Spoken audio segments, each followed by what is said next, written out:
Welcome to the Wise Owl Knits Fibercast. This is K19, Knit 19, and I'm Cheryl Beckerich, your host. If this is your first time here, I'm so happy to have you. If you've been here before, thanks for coming back again. I really appreciate it. I am at Wise Owl Knits on the web, and that's where my patterns are. I'm also Wise Owl Knits with 2 S's on Instagram, Wise Owl Knits on YouTube and Facebook and Rumble. And you can always reach me through Instagram message, or you can email me at cheryl@wiseowlknits.com, or there is a contact us page on my website, so you can contact me that way too. That goes right to my email inbox. So I really appreciate you all being here with me today.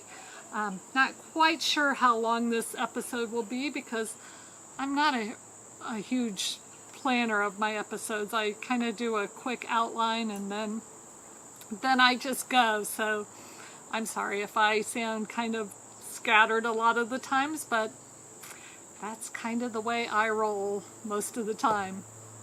Today I'm wearing my Piper's Journey shawl, and that is by Paula of Knitting Pipeline. And I'm wearing it today because, and I'll talk more about this later, there's a new book about Paula by Sue Whitkin that is just really great, and we'll talk about that at the end of the episode. But I'm kind of doing an episode around the book and why Paula was such a big presence and such a important part of the knitting community over the past 15 or 20 years. So without further ado, we're going to go on to finished items. I have really now completely finished all of my Christmas stockings. They're lined, they have the holder, they have the names. So this one's Bella, and it's the Christmas stocking sampler with a picture of Bella on here and some dog bones. So we've got that one, and then we've got, we'll do these in the order of the age of the kids. Luke, Hannon, and Irene, and baby Alice. So those are all finished. Like I said, all lined. They've all got the holders. They've got the names in duplicate stitch. So they are ready to go off to the recipients. I did one more, and I'll insert the picture of the one that I did for Kyle, and that's a new stocking that I just published. So finished item, also a new design, and that's the USA stocking that I did for Kyle. He is a member of my family that is in the Army Reserves, and he asked me to make a stocking for him because everybody else in his family had nice stockings, and he had like an old fuzzy red and white one from Target or Walmart, and asked me if I would make him a nicer one. So I was very happy to do that. So you can find that stocking pattern on my website, and it's also on Ravelry and Etsy. I'm trying to put all my patterns on Etsy now too, because you know, I don't sell a lot over there, but you know, they might as well be there. If I do any sales or anything, I always try and just do them on my website, so that's always the best place to go. So that is my finished items. I've also finished 2 charity hats for Birthline, and I'll insert a picture of one of them. And if I can find a picture of the second one, I'll insert that too. But two just little basic baby hats that I'm donating to help mothers and young families in need. help through crisis pregnancies, or just if they need a little step up or leg up, help them out with some clothing. Birthline provides layettes for families or moms in need. So the hats will be part of the layettes. Okay, moving on to what I'm making. I was hoping that I would be starting a new design by now, but I haven't, just because I pulled out this brioche, 2-color brioche hat, and as I was looking at it, I thought, you know, it feels a little like it might be too big, even for somebody with a large head. Definitely too big for me, and I've got a small head. So I decided that I would make it a cowl instead, and I have added a pattern that's kind of a vining pattern up towards the top that I may use on a shawl pattern later. So I was just kind of trying that out as I make this cowl. I won't probably go a whole lot longer because I think it's about big enough, but it's just been kind of my fun little TV knitting lately. I'm also working on a charity blanket, again for Birthline, and I'll insert a picture of that right here. This blanket is knit out of a really bulky chenille yarn by Bernat, or Bernat, however you pronounce it. But yeah, I'm working it on size 13 needles, and it has got a kind of a fun stitch pattern that lays flat. It's called the waffle stitch, and the pattern was just inside the yarn label. So I had seen that yarn, I think at Meyer, and I just decided I would get it because I knew it would knit up quickly for the blanket, and just makes a really soft and cozy little blanket. Not my favorite kind of yarn to knit with. The finished product feels really, really soft, but while you're knitting it, it feels a little plasticky to me, and then sometimes, I don't know. Like I said, not my favorite to knit on, but it'll make a really nice blanket, and I like the red, white, and blue of the yarn too. May make some others of that for Birthline. So those are the two things that I am making right now, the cowl and the blanket. So we'll move on to designs. We've got the USA stocking that was just published. Shortly before that, I published the wildflower, and shortly before that, the Solomon poncho.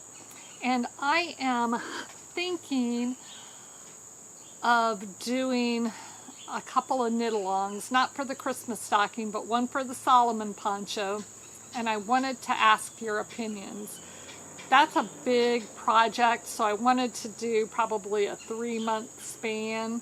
So my first thought was either start right after Christmas or on January 1st and go January, February, March, and have the knit-along be over the end of March.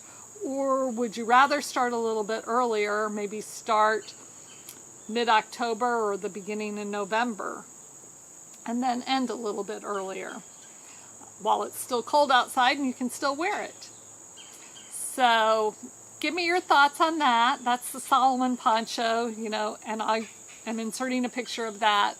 But it's knit kind of as a large rectangle with a little semicircle cut out of the middle that's for the neck, and then you pick up stitches around the neck for the collar. So it's a simple shape. There's not a lot of shaping. The only shaping is the semicircle for the neckline, but basically it's a big long rectangle, but it is a long rectangle and there are lots of cables. Gives you plenty of practice on your cables, and you'll have the pattern pretty pretty well down pat by the time you get a few repeats done. So it's not a super hard pattern once you get the hang of it. But for some people it does take a little bit to get the hang of. So let me know what you think about that. Do you want to start soon, or would you rather wait until after Christmas?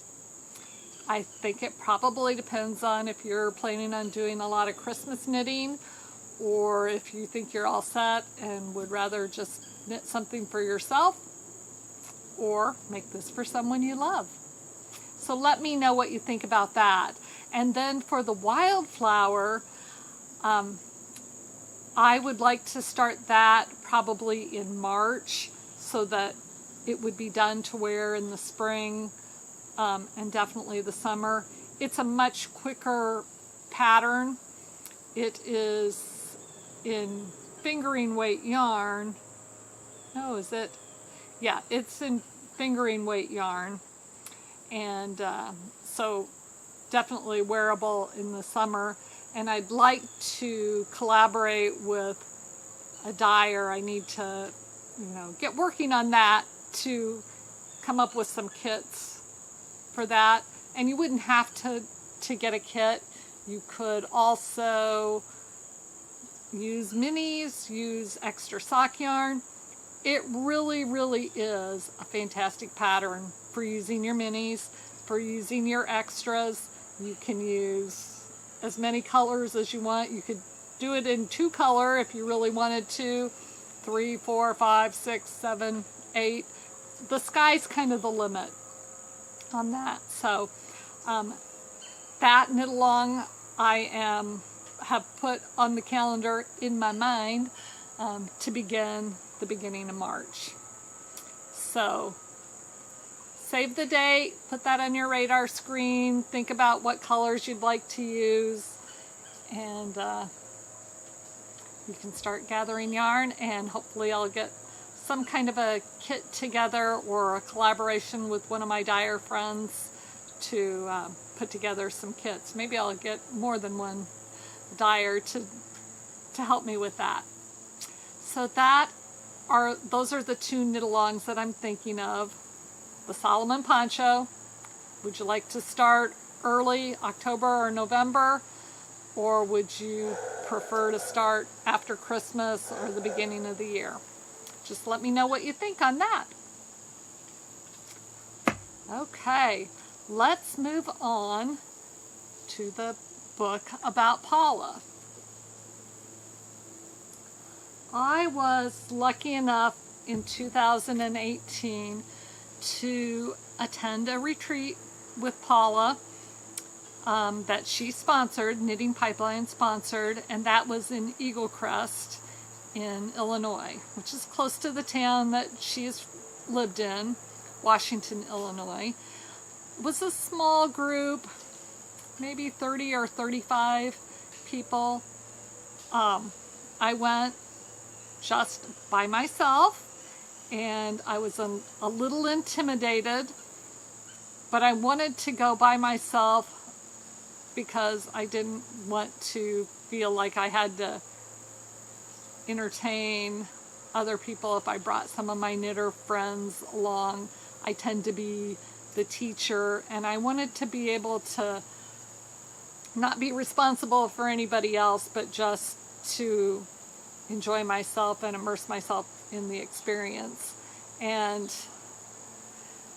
along with that comes a little anxiety about being there alone and immersing myself in the process and meeting new people, and just feeling a little bit unsure. But I needn't have felt unsure at all, or any anxiety, because Paula is one of those people that's just a fantastic hostess, makes everyone feel like they are the most important person when she's talking to you. Definitely made everyone feel at home, and did whatever she could to facilitate everybody meeting each other. We moved around from table to table and got to know different people during the retreat. did a lot of other activities, not a lot, but we did some things like going out for hikes. I ran every morning because I was training for one thing or another right then, but the group went out for hikes. It was cool. There was a little bit of snow. I think it was in November. It was either late October or mid-November, and I think it was November. So we weren't necessarily in the time of year that you would expect snow, but we did get snow, and it was just beautiful. It was at a church camp, and just one of the best experiences that I've ever had. Made some friends that I'm obviously still friends with to this day. Just thoroughly enjoyed myself, and learned a lot, and it was just a good way to meet more people in the knitting community. Shortly after that, things went crazy, but because I had made some good friends there, some of that craziness that happened later didn't seem to affect me as much as it might have otherwise. I knew there were some sane, normal people in the knitting community, and I was happy to have that little bit of support, and just feeling like that there are real people involved in the knitting community that are nice and welcoming and not trying to put politics in the middle of everything. So I was so happy that I got to go. And then I went to a second retreat of Paula's, and this was soon after she had been diagnosed with ovarian cancer. And that was a larger retreat and was just a one-day retreat, also in Washington, Illinois, and that was at her church. That was fun too, and I met one of my good knitting friends there for the first time, though I didn't even realize that until a couple of years later. But I'm just so appreciative that I had the opportunity to meet Paula and to get to know her. She was really probably the first podcaster that I ever listened to. And I'd been knitting for quite a while before I listened to any podcast. I just, was knitting at home by myself, and I had a couple of friends in the neighborhood and at church that I knit with, but I didn't realize that there was this whole podcasting community out there, and it was fun to find her. She was just really interesting, and when I had first listened to her, it was somewhere in the middle of when she was podcasting, but I went back and I listened to the ones from the very beginning, and I got to know her and her husband and the turkeys in their yard and her people that her bagpiping group that she played with. You just feel like you get to know somebody when you listen to them all the time. So that was fun, and I was happy that that was my first introduction to podcasting. And after that, there were quite a few others that I listened to too, but Paula was always really special. She was the first, so she was special. So I want to tell about her book. The book is written by Sue Whitcomb, and Sue was one of the participants in the Eagle Crest retreat that I went to. Sue's from Colorado and Australia. They live part of the year in Australia and part of the year in Colorado. Just a really interesting gal, and she is a longtime participant in the Knitting Pipeline retreat. So she and Paula were good friends. They'd known each other for years. Sue was really, really funny, and in fact, towards the end of that retreat, she was telling a story that I won't go into the story, but it was something that maybe shouldn't have been that funny, but the way she told it was just hilarious to me, and I started laughing so hard that I just couldn't even talk. I almost started crying because I was just laughing so hard. So she was somebody who made a big impact on me because that story was just so funny, and I would always remember her. So when she contacted me and said that she was going to write this book about Paula and asked if I would send her my thoughts or pictures or, you know, just any memories that I have about Paula, I was just so happy to do it. And so I'm in here towards, I don't know, I guess I should have looked up what page, but more towards the back of the book is where I'm at in here. The book starts off really from the time that Paula grew up and goes through her learning to knit and then going off to study in Denmark and learning to knit even more while she was there, marrying her husband again in Denmark, and then coming back to the United States. And you know, it just pretty much went through her whole life. Now, one part that is super interesting is early in her knitting journey, she came across Elizabeth Zimmerman and went to Elizabeth's knitting camps up in Wisconsin, and they became super good friends and corresponded a lot by mail.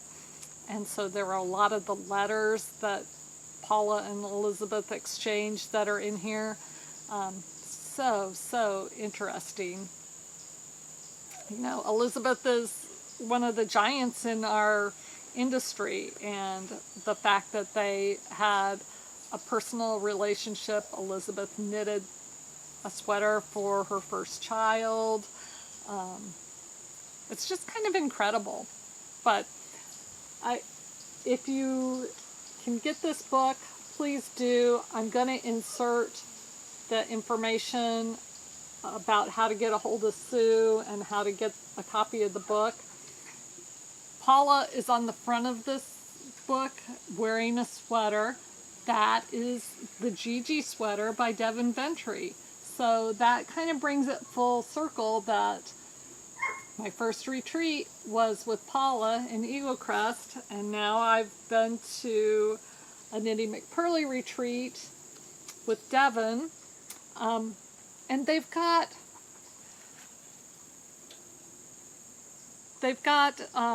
just